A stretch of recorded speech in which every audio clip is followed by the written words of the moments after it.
Hey, this is Fred Ottman, Tugboat Typhoon, the Shockmaster, the B-A-double-D, Big Steel Man. And the card is subject to change. Watch it. Welcome back to the show! Welcome back to the show!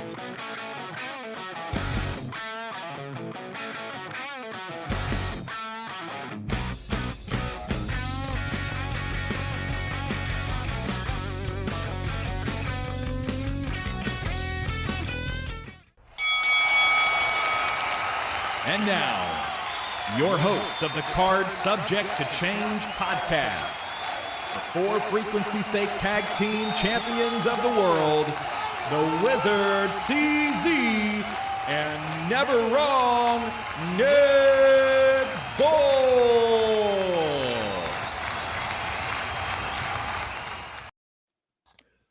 Hello again, everyone, and welcome back to another exciting episode of the Card Subject to Change podcast, the podcast by the fan for the fan. Of course, we are powered by Lopez Pizza, built by Durham Remodeling, and colored by Ryan Allison Tattoo. Howdy, hello, good evening to all of you if you're tuning in live here. This is the Card Subject to Change podcast. I am your host, Never Wrong, Nick Bull. So glad you've joined us. I'd be remiss if I did not introduce to you my tag team partner. He is one half of the For Frequency's Sake Tag Team Championship. We can be heard here on the For Frequency's Sake podcasting network. He is the one. He is the only. He is the Wizard CZ. Wiz, how you doing, bud? Certified shoot wizard in the house. I'm doing great, Mr. Never Wrong. How are you? I'm good, man. I'm good.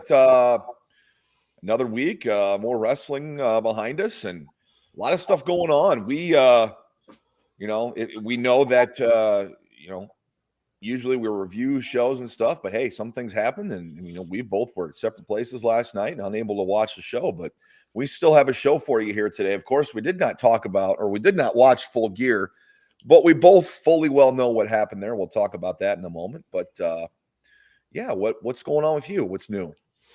Man, not to distract from our show and talk about the fitness podcast, but feel like I'm getting back on track with things on that side of the wrestling ring, in that corner, that turnbuckle, however you want to put it. Had a really good weekend as far as keeping myself moving, I guess is the best way. Yeah, so, and I think that's what you got to do when you're in those situations, and I think you can use that advice anywhere in life or whatnot. You just got to keep going. You can't bore down. You got to keep going, even if there's so much wrestling to watch. You got to keep watching it. You got to keep going. There are days you don't want to, but no, you did a good job here. Keep going, keep it up, man. You can do it. What about you? Anything new in your neck of the woods? Not really. I'm really digging the stuff on YouTube that WWE puts out on their Vault channel, the WCW channel, NXT, AAA has one. In fact, there was a AAA show last night on YouTube for free. Unless you spoke Spanish, you probably had it on mute because all the commentaries were in Spanish. And I don't know much Spanish other than Toro and El Hijo del Toro. So, I don't know. I didn't get a chance to watch it, read the results and stuff, but just a busy weekend. Took in some football. Been watching wrestling here at nights. I still have to go back and watch SmackDown. Heard it was a good episode, and that's good to hear from them. From them when I talk WWE, because I thought last week's Raw on Netflix may have been the best Raw in years, and maybe it's definitely the best Raw that's been on the Netflix in the Netflix era. Let's start there. They started streaming, but that whole show, I don't have the card in front of me, so to say. I guess I could try to pull up the card here. But yeah, that was one of the best Raws. Maybe the best Raw I've seen in quite some time.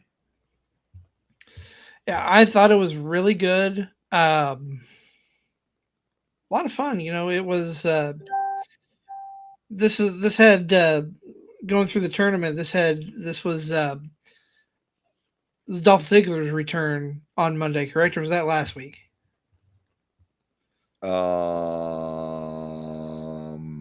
Ziggler came back. It was this week he came back. Okay. Yeah, I wanted to make sure. Believe me, man, I am tired from all the from the last couple of days, but it's a good tired. So my brain may not fully work, but that's pretty normal for this show. Am I wrong? No, not at all, not at all. But we're aging. We're aging here.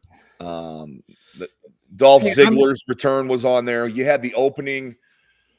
I know some people kind of maybe poo-pooed on John Cena having a 6-man tag, but it seemed to work out. Cena, Mysterio, and Sheamus took on the Judgment Day. That was a really good opener, a really solid match. You had Nikki Bella attacking Stephanie Vaquer. Dolph Ziggler, Solo Sikoa. You had the Alexa Bliss promo of her and Charlotte with the Kabuki Warriors. We had the Women's Intercontinental match between Maxine Dupree and Becky Lynch, where Maxine Dupree wins her first ever singles title. We also have Javon Evans and Gunther. And then we had that War Games face-off at the end with a couple surprise returns. Brock Lesnar, Roman Reigns, of course, included in those. So Lesnar was teased earlier in the night by Heyman to Aldis and Pierce about the 5th member. And it had to be Lesnar there. There's nobody else it could have been. No, I can't think of anybody else unless they were bringing someone who's been away for a while, but I can't even think of somebody in that category. And I know you speculated on who's going to be the 5th man on Punk's side. Well, of course, it was the original tribal chief. It was TC1, Mr. Roman Reigns himself. Because who else would you counter Brock Lesnar with? Right. I mean, the foil to Lesnar is the tribal chief. Lesnar made sense because the whole Heyman involvement. It just kind of makes sense. And so we go from not having any idea what this what the War Games match was going to be at Survivor Series to now having it. And it's pretty star-studded, pretty packed. You've got the Usos, Punk, Cody, and Roman, arguably three of the biggest stars. And then on the other side with Philadelphia, or with the heel side, excuse me, you have, it is Lesnar, it is Bronson, it is Braun, it is, who am I for? Come on, help me out here. Don't let me drown. Drew McIntyre. McIntyre joined and Logan Paul. That's right. Logan Paul joined. So yeah, I just want to pause for a second. Our good friend Zach Takis, look at these handsome young men. I don't know what show he's watching, but handsome, gray, weathered, beat down. We're here. We're here. Thanks for the kind words, Zach. I much appreciate you and the work you do over on Shotgun Wrestling Radio when you're doing your thing, and then of course when you're tagging with my partner in the other territories on which Fitness. So Zach and I will be doing a Facebook Live tomorrow at 7:30, talking about the upcoming War Games. So I'm excited to join him there on the Shotgun. I believe this is the last official Shotgun of the year. I think he's taking next month off, but more on that tomorrow on his show. Yeah, I mean, obviously for Raw, I was excited for the Gunther Javon Evans match. I'm a big NXT guy. Javon Evans is going to be a star. This was Gunther's return. Gunther comes out to the old music that he had with Imperium, which is excellent. The less Def Rebel crap we have, the better. Right. And, I got in a discussion with a gentleman on Facebook going into this match about how Javon Evans was going to get buried. And I said, if you consider taking on a former 2-time world champ in a tournament on the biggest show that the company has, then yeah, he's going to be – no, he didn't get buried. Javon Evans had his best main roster match. Gunther and him were amazing dance partners.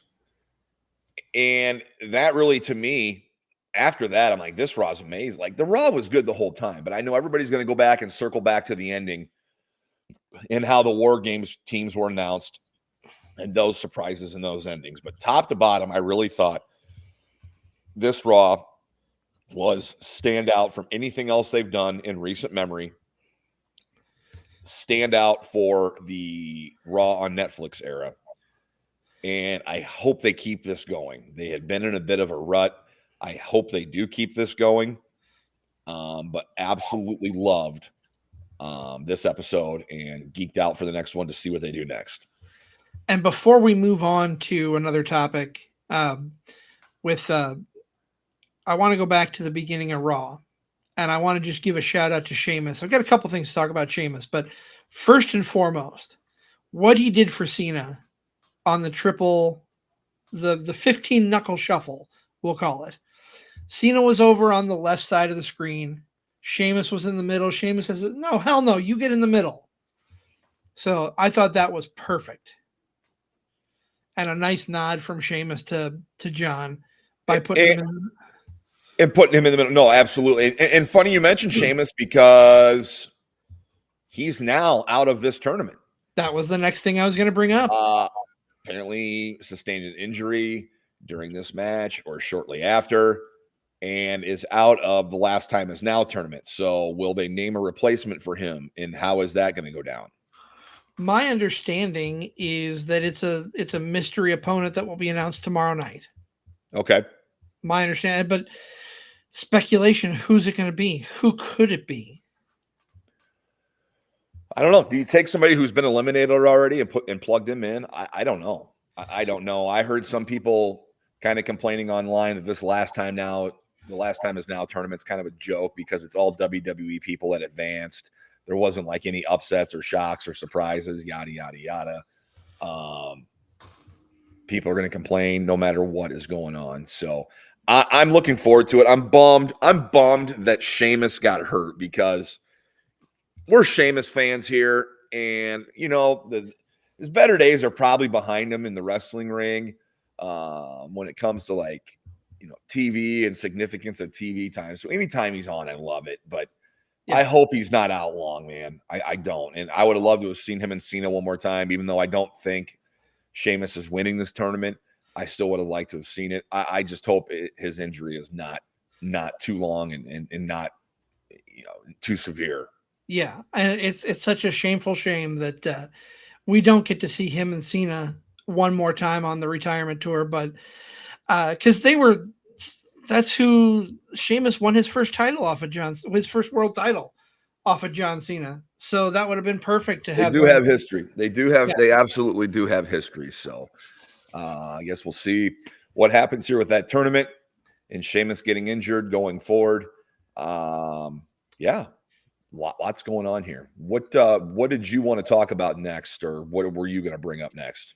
I mean, you hit the nail on the head. We were talking about Sheamus. That was the next thing on my mind. Okay. I'm trying to go back. I think we should. Let's skip around here. Let's touch on Full Gear last night. That's what I was going to say. But I was just trying to remember if I watched Dynamite this week or not. There was so much going on. But no, this week was Wrestling with Fitness, so I did not see Dynamite. I watched Dynamite, and it was all right. This Full Gear, of everything I've read online about the build to the show and whatnot, everybody thought this was the least stacked card for AEW's pay-per-view, but a lot of people are talking about how it's one of their better shows of the year. A couple great matches on it. Of course, noteworthy reasons.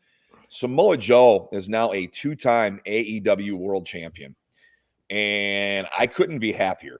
And this is not a referendum or an indictment on Hangman Adam Page, but Joe is getting his flowers. Did not really get the world title run, love, rub, whatever you want to call it in WWE, but here has achieved it a second time. And with the tactics of the Ops uniting and the Ops Dojo helping out, you got to believe now we've got a full-fledged heel Samoa Joe with backing. And if you've seen pictures from the match last night, Joe looked like Eddie Guerrero, JBL from their matches in 05. the face busted open, bleeding down all over his body. A unique call by AEW to make him the 2-time world champ. With him coming back, we also get the return of Hangman, or excuse me, of Swerve Strickland, who stood side by side Hangman after the match, after the post-match beatdown. So a lot to unwrap there, but props to Samoa Joe. On top of the wrestling world again in AEW, man. I hope he keeps it forever. I have no problem with him as champion. I have no problem with him as champion. I saw a meme, a picture of him and Michael Cole in their ponchos from WrestleMania when it was raining, saying he's not world champion material, and then a picture from last night's event with him holding the world title at AEW. Yep. Big mistake on WWE's part. Dropped the ball on him 100%. And at the time that I would have had him win it was his feud with AJ Styles. I'm talking about the Wendy. I knew you were gonna find a way to get that in. Hey, it's what I do. I work magic.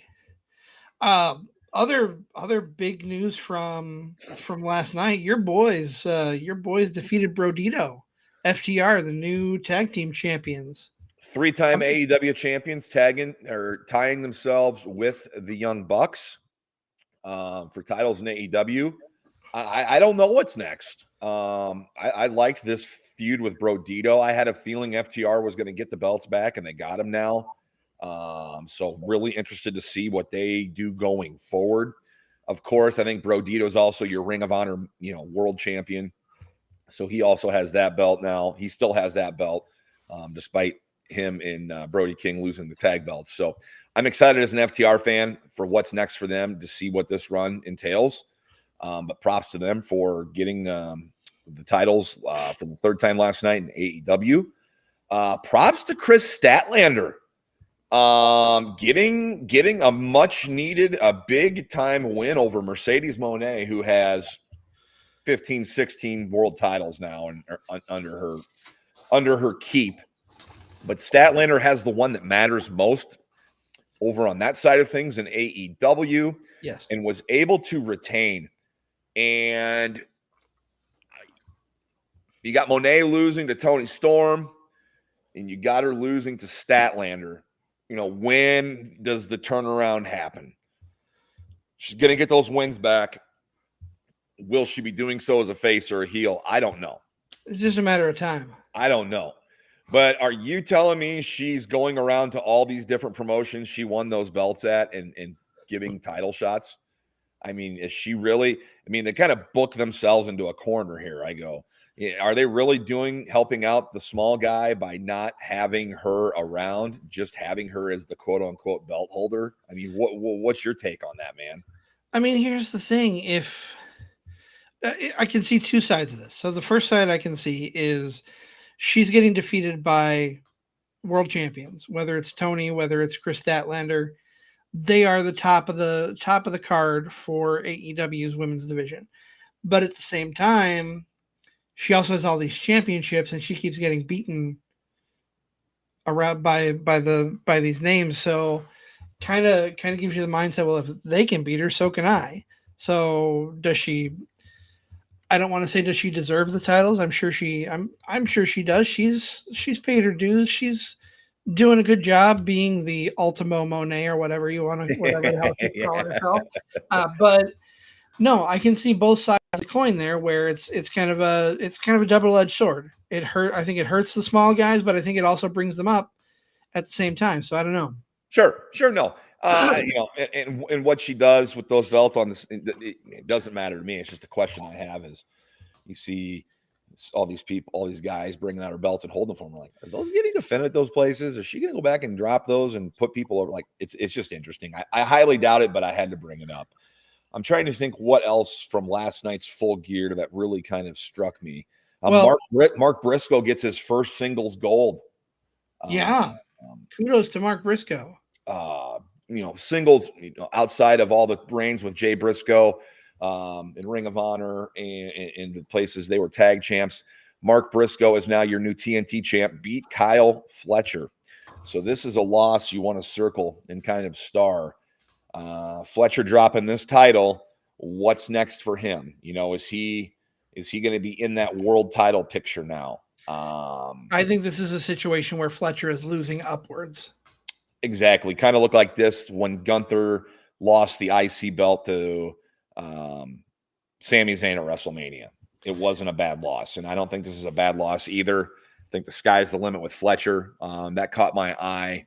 I'm trying to think what else really did from this show. Well, I'm going to bring something up, and I'm going to hate myself, and you're going to hate me for bringing it up. But AEW is the land of championships, and it feels like everybody has a title, so none of them are special. And we got 2 new sets of titles last night. 2 new champions,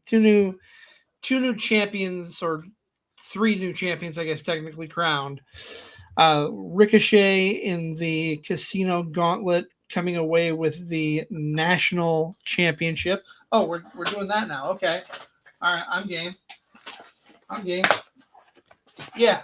I'm going to start calling you AEW because you got more title belts than I do. AEW. Well, that's fair. I'm not going to grab the big gold. I'm not going to get up and grab it. I don't feel like it.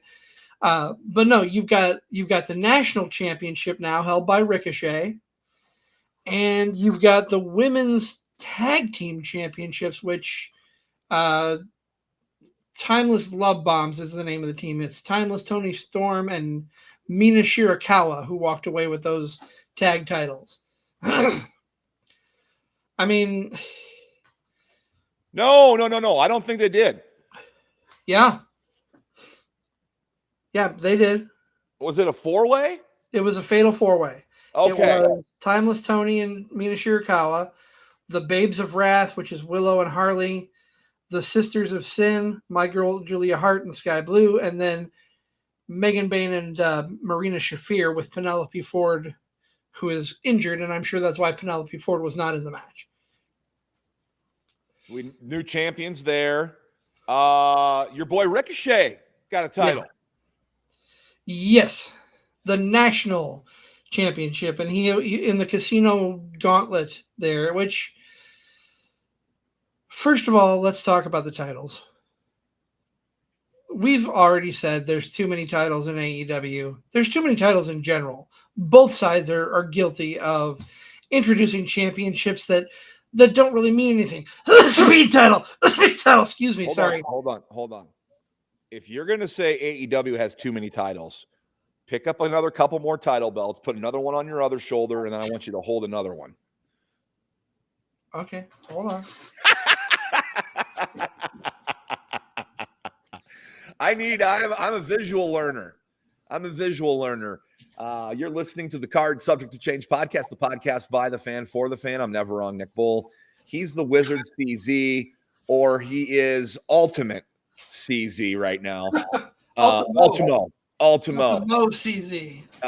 Yes, he's got 2 belts, and I have 1 belt. We are kind of taking our dig here. No, we're just talking about Full Gear last night, where 2 titles, 3 total belts were introduced.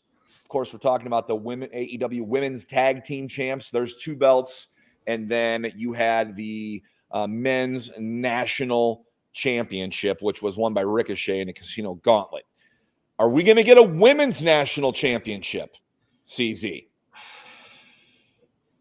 I mean, they have so many men's singles. We've got a women's title. We've got the TBS Championship, correct? Correct. And now we've got the tags. You got to think there's going to be another women's title coming with the introduction of that national title for the men. Well, I mean, the men have what? You've got the world title, you've got the TNT title, you've got the Continental Championship, or is it the Unified Championship now? Whatever. There's so many titles, my head's going to explode. But I don't like sitting here dogging AEW because no, we're not dogging. We're having some fun here, but there is, I think, the even down to the hardcore AEW champion would also say to you, yeah, there's too many belts. Yeah. There's too many titles. But We're all belt marks here. So I didn't get a good look at the national champion title that Ricochet won. I'm going to have to get online and get a good look at that because I didn't get a good look at it. I haven't either. To see what it looks like. I know what the one in the National Wrestling Alliance looks like. I know what that title looks like, but I do not know what the title looks like that Ricochet won. Missed the show last night. And, we're going to talk about too many titles. Let's look at TNA also, who recently introduced their 900th title, the International Championship. Yeah, they still have less than AEW though. And that's true. And they've been around a lot longer. No, that's true. I mean, I think TNA they've got the men's and women's respective titles. Yep. They've got the men's and women's tag titles. Right. They've got the X division. Mm-hmm. Is that correct? Yes. Do they also have? I don't think there's a secondary title for the women. Is this the international title? Yes. Yeah, I don't have a problem with that. I don't either. But I don't have a problem with that. It seems to be a trend to introduce new belts for the purposes of new belts. While we're on the topic of TNA, how do you think this TNA relationship with WWE is going? Do you think they are having buyer's remorse and wish they never did it? Or do you think they're thankful for all the exposure and the opportunities it's brought to their guys and gals? I want to say that they're thankful for the opportunity. I don't think there's buyer's remorse, and here's why. Sure, right now the current Knockouts World Champion is an NXT star in Kaylani Jordan. But look at the quite some time there. All the NXT people were the TNA champs. That may have rubbed some people the wrong way. That may have. But look at the other side of that. Look at the exposure that was given to those titles on a grander stage than what TNA offers. Because TNA has its own fan base. TNA has a solid fan base, but it's not as big of a fan base as WWE is. And to get that as Bruce Pritchard would say, to sprinkle a little WWE dust onto TNA, I don't think was a bad thing for them at all. No, I don't think it was either. I wanted to ask you. I know some people are upset over it, but I think it's been done. I mean, everything's not going to be done great, right? But we had a great week of wrestling. If you want to talk about Raw with Full Gear. What are you excited about coming up this coming week in wrestling? I mean, we'll start kind of low. The NXT's Gold Rush. It's the second week of that, and I'm excited to see what happens there. There's going to be some good matches. I'm pretty sure it isn't Ricky and Oba? Isn't it Ricky and Oba 2 on Tuesday, or is that later? I don't know if that's on Tuesday or if that's going to be a deadline. I'm excited about NXT because we're going to have John Cena name the participants for the deadline match, which is one of my favorite matches. It might be my favorite match of the year. The Iron Survivor Challenge, or the Iron Survivor Challenge at Deadline. That is one of my favorite matches of the year, and I think they've done it now 2 or 3 times, maybe. Two or three, I'm not sure. But yeah, I'm excited. I'm excited to see who's in it and how it's going to work. It's the right combination of 5 guys, and I think they'll get. I'm hoping they get it right. I really do. But I am looking forward to that match or that announcement for who's in that match. I can't. And he's announcing both the men and the women, so I'm excited. Absolutely. I'm super excited. That's going to be that is definitely bound to be a stacked lineup on both sides of the fence. I want to see who's replacing Sheamus tomorrow. That's big. I thought I originally had a bracket, but then I see that like Gunther's taking on Mello. That doesn't make sense. They don't line up on the bracket. I don't know. I saw that they posted a bracket on SmackDown, or they had it on the air, but I didn't take a good look at it. I'll be honest. Okay. Take a look. Let me know what you think. Let us know what you guys think out there. Who's going to be the surprise entrant for the My Time Is Now tournament to replace Sheamus. Who do you see advancing to take on John Cena? We're under a month away here, a few weeks away from John Cena's last appearance, which will be on Saturday night's main event. Of course, the culmination of the My Time Is Now tourney. Winner taking on John Cena in his retirement match. Will John Cena still have that Intercontinental title? That remains to be seen. That is getting defended at Survivor Series against Dominic Mysterio. Yes. That's around the corner, too. That's something else I'm looking forward to is that match. War Games? Not so much the War Games, I'll be honest. Maybe the men's War Games match I'm looking forward to. You're looking forward to War Games because you want to hear War Pigs over and over and over again. Which reminds me, next week's episode we'll be reviewing that, and the episode name is War Pigs, a Thanksgiving tradition. I knew that would pop you. I knew that was going to get you. Tune in next week for War Pigs, a Thanksgiving tradition. War Pigs, the fight for leftovers, a Thanksgiving tradition. That's a good one. That's a real good one. That's a real good one there. No, this has been episode 227, Talking Points and Chemistry. We hope we've been able to address several things here. We've worked out our chemistry. We're definitely we're rolling good here right now. But no. This is the For Frequency Sake Network where you're hearing us. Yeah, we ran the gauntlet there. Card Subject Podcast, powered by Low Pies Pizza, built by Durham Modeling, colored by Ryan Allison Tattoo. You previewed next week's episode. Anything else you want to get out there? Well, we've talked about it before. We might as well talk about it again. December 2nd is episode 4 of Wrestlebacks with our good friend Joe the Show Winkle from the Educated Ignorance podcast. And I just love the match that he picked because we get to beat up John Cena. We get to beat up AJ John Styles did back in 2016. We'll get to beat up John Cena. We'll get to talk about John Cena before his final match. One of his more memorable matches of recent years. The guy's had a ton of them. But I'm glad Joe picked this one. It's been a while since I've seen it, but looking forward to really tearing this one apart, getting into it. And of course, not only just talking about John Cena, but AJ Styles as well. Yes. Who is someone else who is on his way out the door. Next year will be his last year, as he announced. So right. Two very big legends in the business within a year are retiring, and we get to talk about both of them on December 2nd. For sure.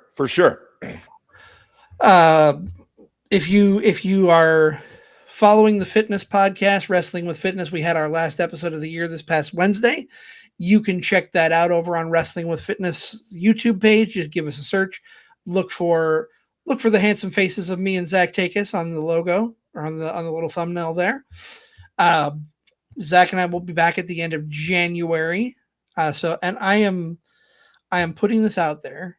I don't remember if I put it out there on Wednesday or not, but since I've been more motivated, I am bound and determined to be under 400 pounds by the time we are back on the air in January with the next Wrestling with Fitness.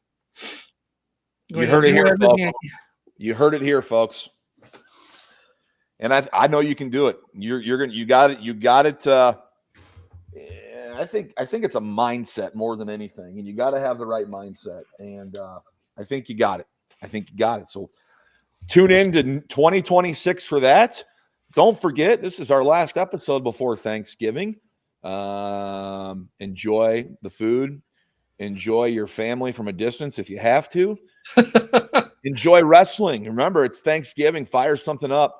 My little Thanksgiving tradition, the night before Thanksgiving, I always throw on, I've thrown on the last couple years, the first Starrcade from '83, Flair and Harley Race, the show. It's just a really cool show, kind of the night before Thanksgiving tradition. So whatever you do, enjoy it. Enjoy the food. Enjoy the wrestling. And, of course, be thankful for all of it. That's all I've got, partner. Yeah. So everybody have a safe and happy Thanksgiving. Try not to overindulge. I'm going to do my best not to anyway. I don't want to tell you what to do, but we'll see you next Sunday for War Pigs, a Thanksgiving tradition. But for my tag team partner, Never Wrong Nick Bull, I am the Wizard CZ. This has been Card Subject to Change. Like I said, everybody have a happy Thanksgiving.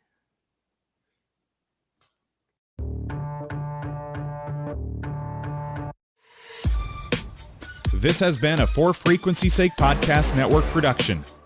For more great content, subscribe to For Frequency's Sake on YouTube, Facebook, and Twitter.